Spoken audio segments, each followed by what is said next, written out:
Alors dans cette vidéo on va voir comment créer une liste déroulante sur Excel en quelques minutes. Donc ce que j'ai fait ici, c'est que j'avais fait des listes déroulantes avec plusieurs méthodes. La première, liste déroulante avec l'outil de validation de données qui se trouvait ici dans l'outil de validation de données, soit avec une plage fixe, soit avec une plage dynamique. Pour avoir une plage dynamique, j'utilisais une fonction qui était la fonction décalée, que je retrouve ici dans mon tuto.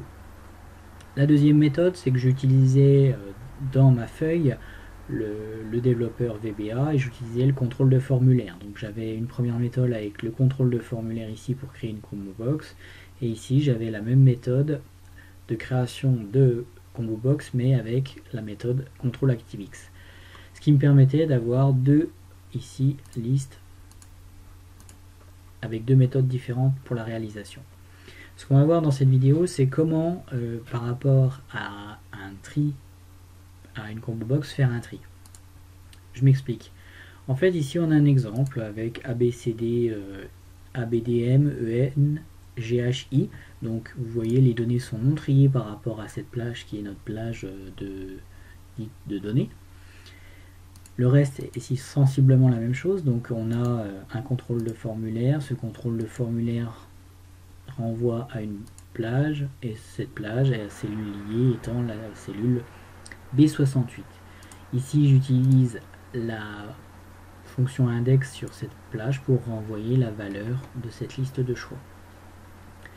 Ici j'ai mes données qui sont non triées. Dans le cadre de l'exemple, j'ai fait deux méthodes, la méthode 1 et la méthode 2. La méthode 1 c'est la plus simple. En gros c'est une méthode qui est utilisée avec l'onglet développeur, enregistrement de macro. Ce que je fais, c'est que je lance l'enregistrement de macro sur la plage de mes données comme ceci, je me mets en mode données, je fais un tri. Le tri, je le fais par rapport à A, qui est la première valeur de ma plage. Je trie de A à Z.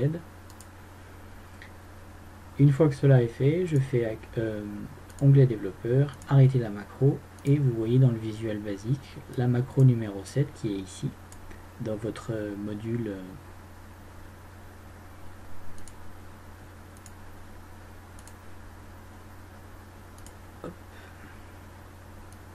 dans le module qui est réduit ici, voilà, que j'ai créé, il se trouve ici. Donc cette macro 7, elle est créée par enregistrement de macro. C'est ce que j'ai exactement ici, sur la partie tri combo box, que j'ai renommé, que j'ai mis une petite en tête pour désigner ce qu'elle faisait. Ce que j'ai fait aussi à la fin, c'est que j'ai simplement fait la sélection de ma plage et je lui ai mis une couleur qui permet de montrer en fait que c'est trié. Donc ici vous voyez en jaune clair. Donc brut c'est jaune et vert, et une fois que c'est trié c'est jaune clair. Donc voilà en gros comment fonctionne la première méthode. La deuxième, elle est encore plus simple et beaucoup plus condensée, c'est la méthode avec